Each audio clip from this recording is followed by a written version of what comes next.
आया है रमजान शोरे मगनों सुनकर तुझ तक में दवा आया शोरे मगनों सुनकर तुझ तक में दवा आया साक़ी में तेरे सदक़े साक़ी में तेरे सदक़े मदे रमजान आया साक़ी में तेरे सदक़े मदे रमजान आया।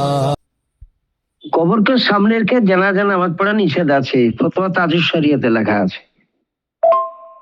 উলামা আহলে সুন্নাত ও জামাত আসসালামু আলাইকুম। শবে বারাত পালন করা জায়েজ আছে।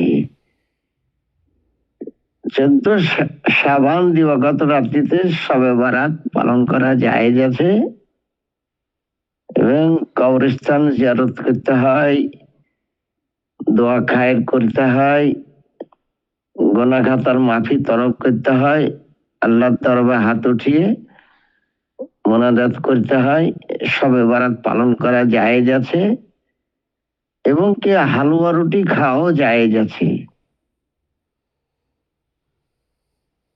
দেওবন্দিদের পীর হাজী ইমদাদুল্লাহ মুহাজির মক্কির কিতাব হাফতে মাসলার 6 পৃষ্ঠাতেও বলেছে শবে বারাতকে হালুয়া খানা যায়। অতএব সমস্ত মুসলমান আপনারা শবে বারাত পালন করুন, হালুয়া রুটি তৈরি করুন, নিজে খান, গরিব গুরবাকে দান করেন।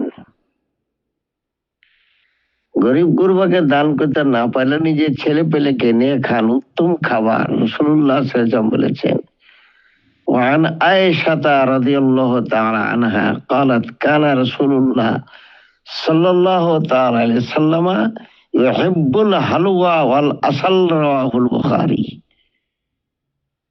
হালুয়াটা হুজুরের খুব পছন্দনীয় খাবার এবং মধু।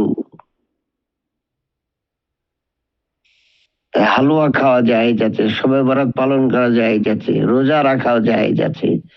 2টা রোজা রাখতে হয়, 14 আর 15 শাবান, 2টা রোজা রাখতে হয়। এমনি তো হাদিস শরীফে আইয়ামে বিয়াদের কথা লেখা আছে, প্রত্যেক 13, 14, 15 তারিখে রোজা রাখতে হয়। হাদিস শরীফ হইতে প্রমাণিত শবে বারাত পালন করা জায়েজ। কোন ওয়াহাবী নাজেদি শবে বারাত পালন করা চলবে না, এ প্রমাণই করতে পারবে না। ওরা প্রমাণই করতে পারবে না শবে বারাত করা চলবে না, এই কথা প্রমাণ করতে কোরআন শরীফ, হাদিস শরীফ, ইজমা, কিয়াস থেকে পারবে না। সে ক্ষমতা ওদের নাই।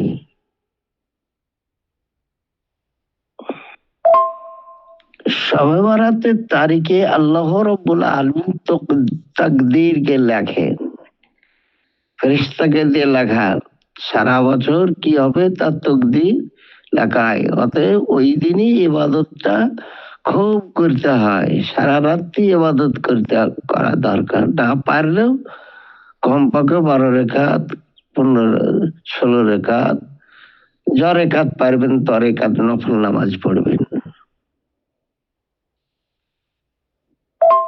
আসসালামু আলাইকুম ওয়া রাহমাতুল্লাহি ওয়া বারাকাতুহু। বলছে কোন স্ত্রী কি স্বামীর নাম ধরে ডাকতে পারবে? কিরকম ডাকবে স্বামীর নাম ধরে? আদবের খেলাফ, আদবের খেলাফ, আদব করতে হবে না। সবসময় জায়েজের দিকে তাকালে হবে? স্বামীর নাম ধরে ডাকা। আর রিজালু কাওয়ামুনা আলান নিসা, মেয়েদের হাকিম হয়েছে বেটা ছেলে।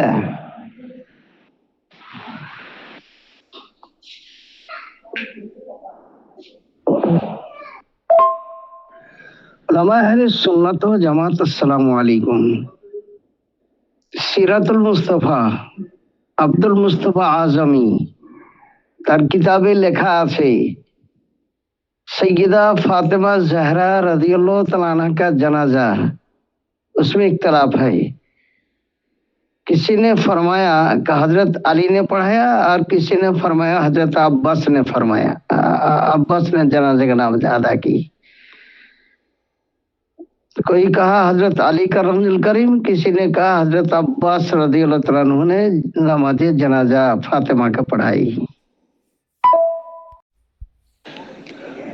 যদি কোনো স্বামী তার স্ত্রীকে তালাক দেয় হোয়াটসঅ্যাপের মাধ্যমে লিখে, তো এতে তালাক হয়ে যাবে, কোনো সন্দেহ নাই। 3 তালাক দিলে 3 তালাকই হবে, তার সঙ্গে সমস্ত সম্পর্ক রাখা হারাম হবে। বুঝতে পারলে?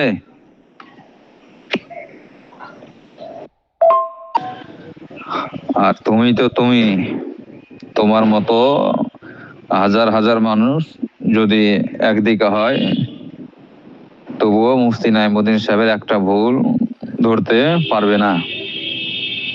আমাদের হোয়াটসঅ্যাপ গ্রুপে যেভাবে তিনি দিনের খেদমাত করছেন, হ্যাঁ, রাত জেগে জেগে ভয়েস দেন, কিতাবের স্ক্রিনশট পাঠান, তো কোনো একটা কথা ভুল প্রমাণ করতে তোমরা পারবে না। বুঝলে? মাথার মুকুট, তিনার আলোচনায় ভুল হবে। হ্যাঁ, তিনি যে বিষয়টা বলছেন, হ্যাঁ, তিনি কি বলছেন বিষয়টা না বুঝে ভুল, এই যে কথাটা আপনি বলছেন যে আপনাদের ফতোয়ায় ভুল আছে, হুজুরেরটা বাবার ঘরের জিনিস, হ্যাঁ বলো, হুজুর কি নিজের ঘরের জিনিস বলছেন? যদিও বা কথাটা বললাম বেয়াদবি হলে ক্ষমা করবেন, হুজুর তো নিজের বাড়ির কথা বলেন না। হ্যাঁ, ফতোয়াগুলো কাদের এটা লক্ষ্য করতে হবে। এই যে আপনাদের ফতোয়া এর মধ্যে জড়ে যাচ্ছে অনেক বড় একটা, আপনার পক্ষে ফতোয়া পড়ে যাবে। সাবধানে সব কথাগুলো বলবেন, হুজুরদের ব্যাপারে আদব রেখে কথা বলুন, এটাই বলতে চাই, এটাই বলছি। সব সময় আলিম উলামা, হ্যাঁ, যিনার শীর্ষস্থান আমাদের মাথার মুকুট, তিনি বর্তমান প্রবীণ ব্যক্তি, ইনি আমাদের এখন পশ্চিমবাংলায় মুনাজিরে আজম বলতে গেলে চলে। ইনার বিপক্ষে কথা বলতে একটু জিভে কাঁপে না, কথাগুলো কি বলতে চাইছি, খুব সাবধান।